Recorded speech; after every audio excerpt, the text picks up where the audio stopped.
एक भक्त कह रहा है कि हे श्याम सुंदर, मेरे केवल तुम हो।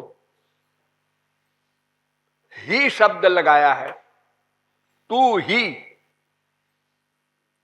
और अपने लिए लगा रहा है मैं भी, क्योंकि तुम्हारे अनंत जन है। तो अपने लिए कैसे कहे कि मैं ही तुम्हारा हूं? तुम्हारे तो अनंत है, लेकिन मेरे तुम एक हो। तो तू ही मेरा है और मैं भी तेरा हूं। तू मेरा सब कुछ है।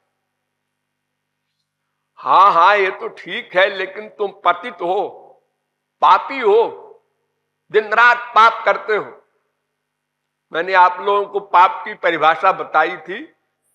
जितने क्षण भगवान या महापुरुष का स्मरण नहीं होता, उतना क्षण हमारा सब पाप में होता है। भगवान और महापुरुष दो पर्सनैलिटी शुद्ध है। इनका स्मरण जब नहीं होता, तब जो कुछ होता है सब पाप होता है। उसको पाप कहते हैं। तो तुम दिन रात पाप करते हो और कहते हो कि मैं तुम्हारा हूं, मुझे बदनाम करते हो। महाराज एक बात बताओ, तुम्हारा नाम पतित पावन है कि नहीं? हाँ है। तो अगर हम लोग ना हो, कोई पतित ना हो संसार में, जैसे गोलोक में कोई पतित नहीं है, कोई पापी नहीं है गोलोक में, तो वहां तो तुम्हें कोई पतित पावन नहीं कहेगा। वहां तो भक्त वत्सल कहेंगे, भक्त वश्य कहेंगे, ये दो नाम लेंगे तुम्हारे।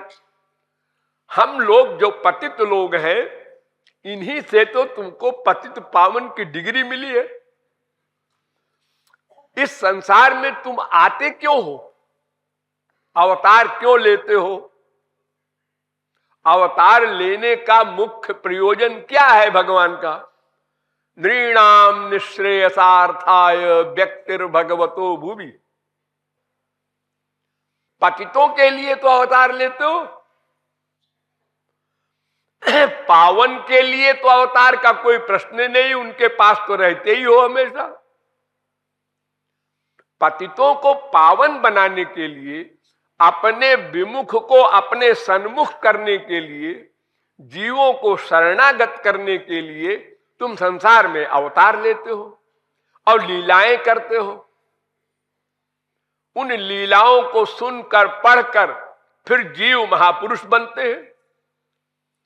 तो पतितों के लिए ही तो तुम संसार में आते हो। भक्तों के लिए क्या आओगे? उनके पास तो रहते ही हो, उनके अंडर में हो, उनके दास हो।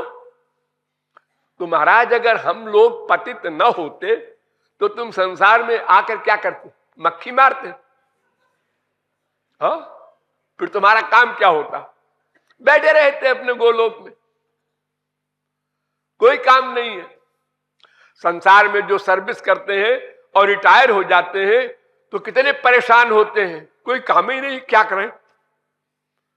सवेरे से ऑफिस जाना और दिन भर ड्यूटी करना, वो सब एक डेली रूटीन बना 25 साल 30 साल। अब बेचारा कुछ नहीं, फालतू बैठा है घर में। कहीं बीबी लड़ती है, कहीं बच्चे लड़ते हैं, इन्हीं से प्रपंच में पड़ा हुआ है, बोर होता है। कोई नॉवेल पढ़ता है, कोई अखबार पढ़ता है, कोई किसी की निंदा करता है, कोई कुछ कहीं, ऐसे टाइम पास करते हैं। कोई भाग्यशाली भगवान का भी स्मरण कर लेता है। तो अगर महाराज तुमको कोई काम ही न मिले संसार में, तो तुम्हारा क्या हाल होगा? इसलिए तुमको हम काम दे रहे हैं। हाँ, तुम्हारे नाम को हम लोग सफल करते हैं।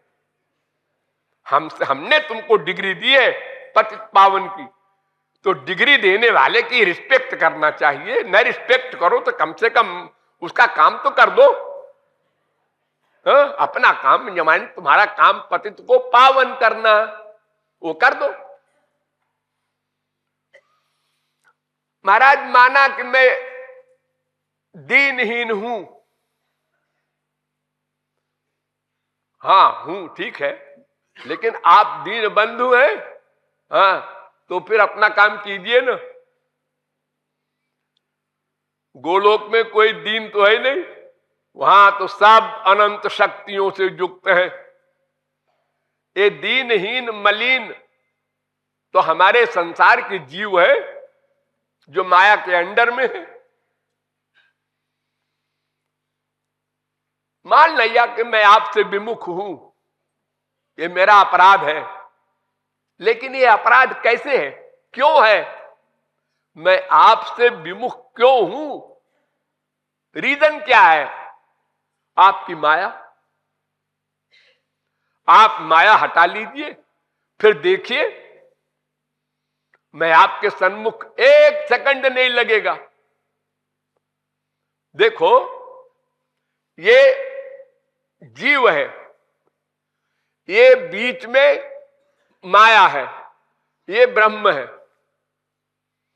ब्रह्म और जीव के बीच में माया है,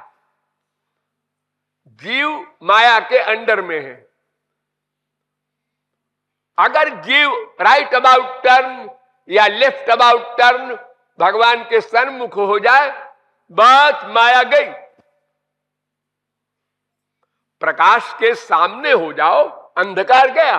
अब पीठ किए रहोगे तो अंधकार रहेगा आगे। बड़ी सीधी सी बात है।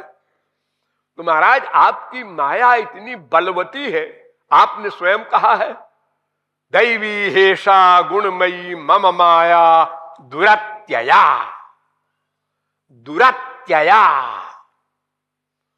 बड़े बड़े योगी इंद्र मुनीन्द्र भी आपके माया के चंगुल से नहीं बच पाते, क्योंकि आपकी शक्ति है।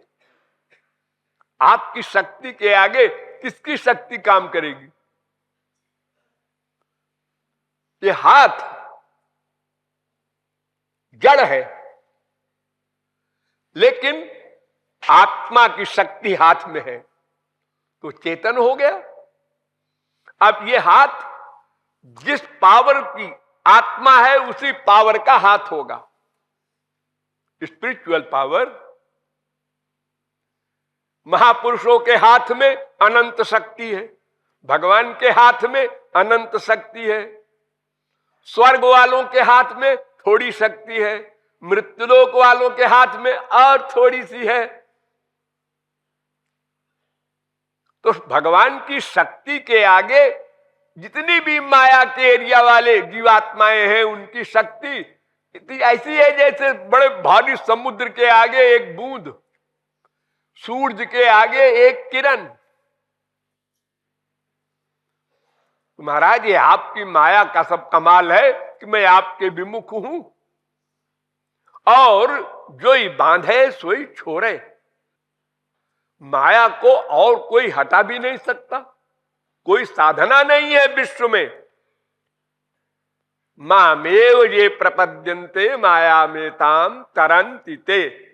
माम एव, जो केवल मेरी शरण में आकर के रो करके और चिल्लाते हैं, महाराज बचाओ बचाओ माया से, बस वही बच सकता है माया से। तो महाराज, इसमें भी हमारा दोष नहीं है कि हम विमुख क्यों हैं। अरे आप और हम दोनों एक ही जगह पर तो हैं। या आत्मनि तिष्ठति, फिर आप चुपचाप देख रहे हैं, बोलते नहीं कुछ। अरे जरा आंखें दिखा दीजिए माया को, भाग जाओ। इतने जूते लात खा रहे हैं हम, 84 लाख में घूम रहे हैं, अनंत बाप बनाए, अनंत मां बनाए, अनंत बीबी बनाए, अनंत पति बनाए, अनंत बेटा बेटी बनाए, कहां है वो? और आप भी हमारे साथ साथ सब जगह रहे, देखते रहे, नोट करते रहे। अरे नोट करने से क्या होगा? उसको मक्कार माया को भगा दीजिए, हटा दीजिए। अब आप कहते हैं पहले शरण में आओ तो हटावे, और हम कहते हैं कि माया हटाओ तो शरण में आवे। आवे कैसे?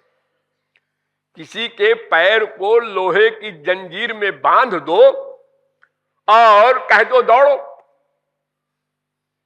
तो वो कहता है जंजीर खोल दो तो दौड़े। और तुम कहते हो पहले दौड़ो तो जंजीर खोल दे। अरे ऐसा कैसे होगा कि पहले हम दौड़े फिर जंजीर खोल दोगे तुम? दौड़े कैसे?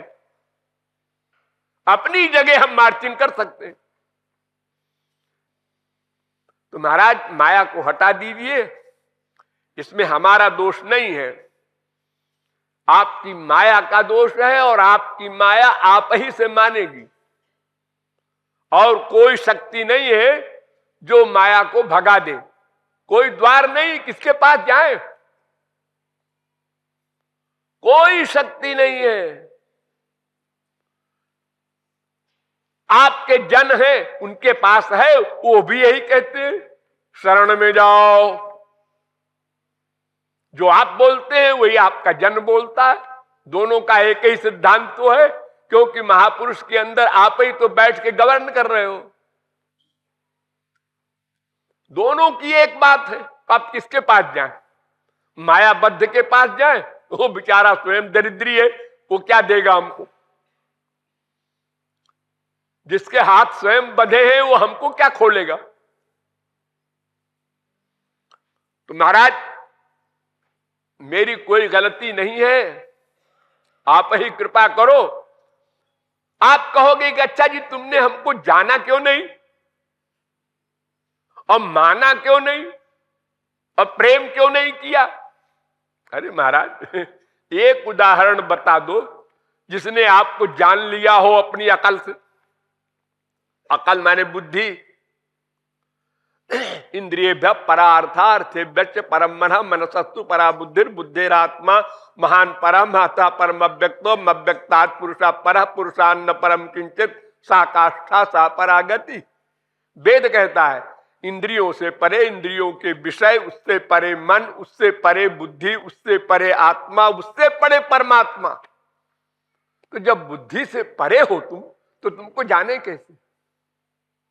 तुम तो बुद्धि के प्रकाशक हो, तो प्रकाशक से प्रकाशित बुद्धि अपने प्रकाशक की प्रकाशिका कैसे हो जाएगी? तो आपको हम जान ही नहीं सकते। आप ही ने तो सर्वत्र कहा है मेरी कृपा के बिना मुझे कोई नहीं जान सकता। माम तो वेद न कश्चनो, मुझे कोई नहीं जानता।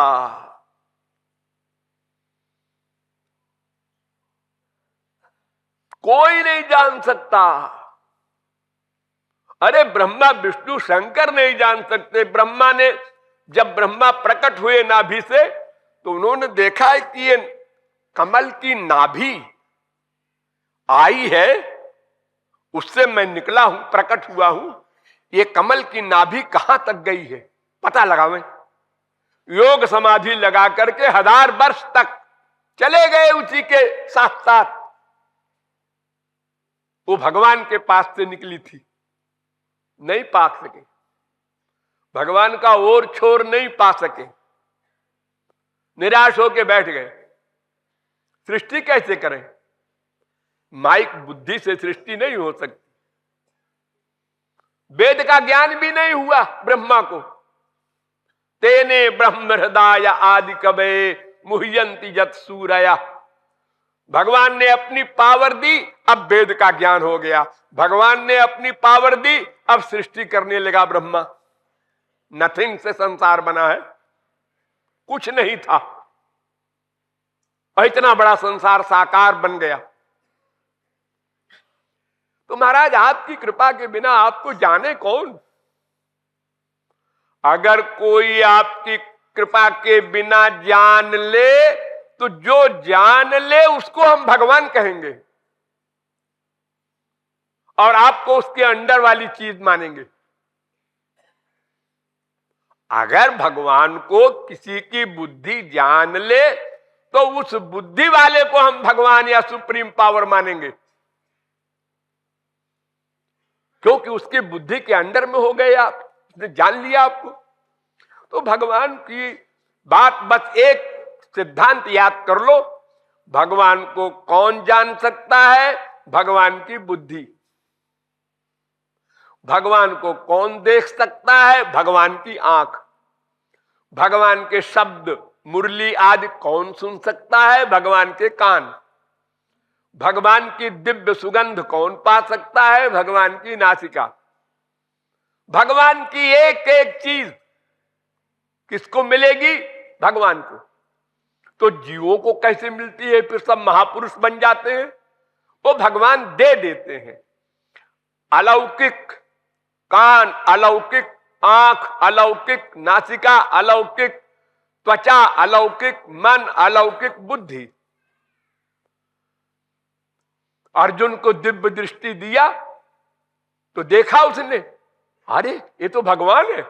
हम तो दो भुजा वाला अपना सखा समझ रहे थे रोज, आए तो अनंत कोटि भुजा, अनंत कोटि आंख, अनंत कोटि नाक, अनंत कोटि सूरज के समान लाइट। डर गया, कांपने लगा। अरे महाराज हमें ये नहीं चाहिए। है तूने तो कहा था भगवान का रूप दिखा दो। नहीं महाराज, हमारे तो वही दो भुजा वाले सखा बन जाओ, हमें नहीं चाहिए। मामूली भूत प्रेत से लोग डर जाते हैं, फिर अनंत कोटि सूरज के समान जिसका प्रकाश है और अनंत कोटि आंख नाक मुंह सिर पैर है, उसके आगे कौन ठहर सकेगा? दिव्य दृष्टि देने पर भी डर गया। और दिव्य दृष्टि नहीं देते तो दिखाई नहीं पड़ते हो, तो दो भुजा के दिखाई पड़ेंगे कॉमन मैन। हम संसार में अनंत बार भगवान को देखे हैं, रामकृष्ण को, और संतों को भी देखे हैं। तो क्या देखे हैं? हमारे तरह उनके भी हाथ है, पैर है, कान है, मुंह है, आंख है, सब हमारे तरह वो भी खाते पीते हंसते रोते गाते हैं। बस इतने समझा हमारी बुद्धि ने। वो चाहे राम आवे, चाहे कृष्ण आवे, चाहे तुलसीदास, सूरदास, मीरा, संत आवे, सबको हमने एक तरह से समझा। तो महाराज आपकी कृपा के बिना आपको कौन जानेगा? अरे किताब में पढ़ लिया, याद कर लिया, उससे क्या होगा? फीलिंग में होना चाहिए। देखो हमारे आस्तिक समाज में हिंदू हो, मुसलमान हो, ईसाई हो, सब मानते हैं कि भगवान सर्वव्यापक है। हाँ? भगवान हृदय में है, सब मानते हैं। भगवान हमारे हृदय की सब बात जानता है, सब मानते हैं। यानी बोलते हैं, सुनते हैं, लेकिन प्रैक्टिकल में कितने हैं? हम जितनी प्राइवेसी करते हैं, अपनी चोरी करते हैं, उस समय भूल जाते हैं ना कि भगवान सर्वव्यापक है, भगवान नोट कर रहा है। अगर हम सदा सर्वत्र भगवान को रियलाइज करें तो फिर हमारी प्राइवेसी समाप्त। फिर हम कोई अपराध करें कैसे? अरे वो देख रहा है। जब मनुष्य के डर से हम अपराध नहीं करते और मनुष्य की आंख बचाकर अपराध करते हैं, तो अगर भगवान सर्वत्र है ये मान ले तो अपराध कैसे करें? भूल जाते हैं अपराध करते समय। तो इसका मतलब नास्तिक है, बिल्कुल चैलेंज के साथ। आस्तिक वो है जो सदा सर्वत्र भगवान को रियलाइज करे, अनुभव करे, माने। ऐसा आस्तिक कौन है? केवल महापुरुष, बाकी सब नास्तिक। अपने को आप आस्तिक कहें, वैष्णव कहें, कुछ भी कह ले तो आपकी अपनी पर्सनल बात है, लेकिन फैक्ट में आप नास्तिक हैं, क्योंकि आप भगवान को सब जगह मानते हुए भी प्राइवेसी रखते हैं, चोरी चोरी पाप करते हैं, भूल जाते हैं। सदा याद रहना चाहिए ना, जैसे मैं हूं, ये सदा याद कर सकते हैं आप। मैं हूं, जो मैं कल था वही मैं हूं, जो कल मैं वहां लेटा था वही मैं यहां बैठा हूं, जो मैं 1 महीना पहले कलकत्ता गया था वही मैं हूं, जो मैं रात को सपना देख रहा था वही मैं हूं, जो मैं गहरी नींद में सो गया था वही मैं हूं। हर समय मैं को आप फील करते हैं। ऐसे ही भगवान को भी सर्वत्र सर्वदा हम महसूस करें, हमको ऐसा एहसास हो, इसका अभ्यास करके। भूले न चलति भगवत पदारविंदाल्लवन्मिषार्धम अपि, एक क्षण को न भूले, तब आस्तिक है। एक है, देखो सत्यवादी हरिश्चंद्र थे। हाँ, सत्यवादी किसे कहते हैं? जो एक बार भी झूठ न बोले, हाँ, और जो 10 बार दिन में झूठ बोले और 10 बार सत्य भी बोले। संसार में ऐसा कोई नहीं जो सच न बोले, ऐसा कोई हो ही नहीं सकता। अरे मान लो किसी को भूख लगी है तो खाना मांगेगा ना, अब तो सच बोला। प्यास लगी है, पानी मांगेगा, अब तो सच बोला हो। उसको जाना है इलाहाबाद तो पूछेगा इलाहाबाद का रास्ता क्या है, सच बोला। तो क्या वो सत्यवादी हरिश्चंद्र के समान हो गया? वो कह सकता है ना कि देखो मैं सच बोला। अरे तो झूठ भी तो बोल रहे हो तुम 10-20 रोज, इसलिए तुम सत्यवादी नहीं। सत्यवादी वो जो एक भी झूठ न बोले। उसी प्रकार आस्तिक वो जो सदा सर्वत्र आस्तिक हो, सदा सर्वत्र भगवान को माने। बस अपराध खत्म। भय से सही, अरे भय से ही अपराध समाप्त हो पहले, कोई बात नहीं, काम तो बना। ये भगवान की शरण में जाने के बहुत सी तरकीबें हैं, बहुत से रीजन हैं, उसमें भय भी है। भयात कंसा, गोप्य कामाद भयात कंसा, भागवत कहती है ना। काम भाव से गोपियां गई और भय से कंस गया, हमको मार डालेगा। जिस तरफ देखे ए श्री कृष्ण खड़े हैं, थाली आवे खाना खाने की, अरे इसमें भी श्री कृष्ण है, थाली फेंक दे। कपड़ा पहनने, अरे इसमें भी श्री कृष्ण है। इतना डर 24 घंटे। आसीन संतिष्ठन् भुंजान परजतन महीम तन्मयम जगत। श्री कृष्ण मैं संसार को देखने लगा कंस, जैसे गोपियां देखती थी। जित देखूं तित श्याममयी है। वासुदेव सर्वमित समहात्मा सुदुर्लभा ईशावास्यमिदग्वम सर्वम पुरुष एवे दग्वम सर्वम। सिद्ध महापुरुषों का जो स्वरूप है वही कंस का भी था। कैसे ही बात बन जाए। स्त्री के डांटने से बात बन गई तुलसीदास की, चलो कोई बात नहीं, बात तो बनी। वेश्या के डांटने से सूरदास की बात बन गई, चलो बनी तो, कोई रीजन हो। तमाम महापुरुष बने हैं हमारे यहां, उनको डांट पड़ी है संसार की। इतने बड़े ध्रुव महापुरुष कैसे बने? ध्रुव महापुरुष, उनकी विमाता ने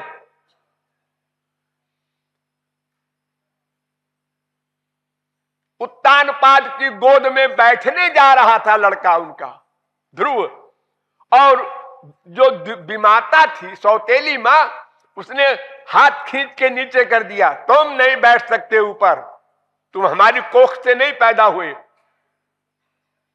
बस लग गई बात, बाण लग गया छोटे से बच्चे को।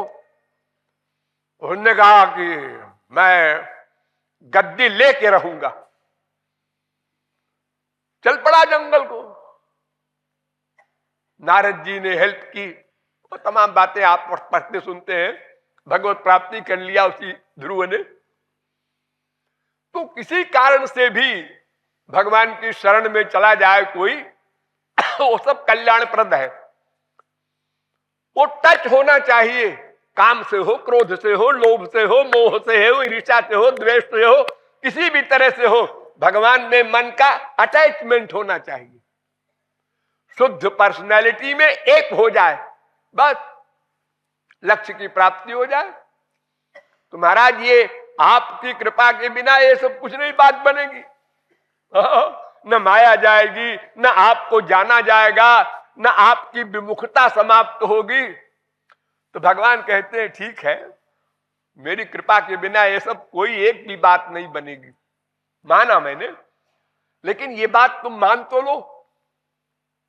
हाँ, मानते नहीं मानते। अगर मान लेते तो अपने सारे बल खो देते, निर्बल बन जाते, अकिंचन महसूस करते अपने आप को, नाचीज। अभी तो बल है तुम्हारे पास, हम पढ़े लिखे हैं, हम मनुष्य हैं, हम सुंदर हैं, हमारे पास ये गुण है, वो गुण है। ये सब बीमारी है आपकी खोपड़ी में। सरेंडर कहां किया आपने? अगर आप ये मान लेते कि भगवान की कृपा के बिना कुछ नहीं बात बनेगी, तो बस कृपा की भीख मांग लेते। भूखे बनकर भीख मांगो। पेट भरा हुआ जो मांगता है भीख, बहुत भूखा हूं, उसकी आवाज में अंतर होता है।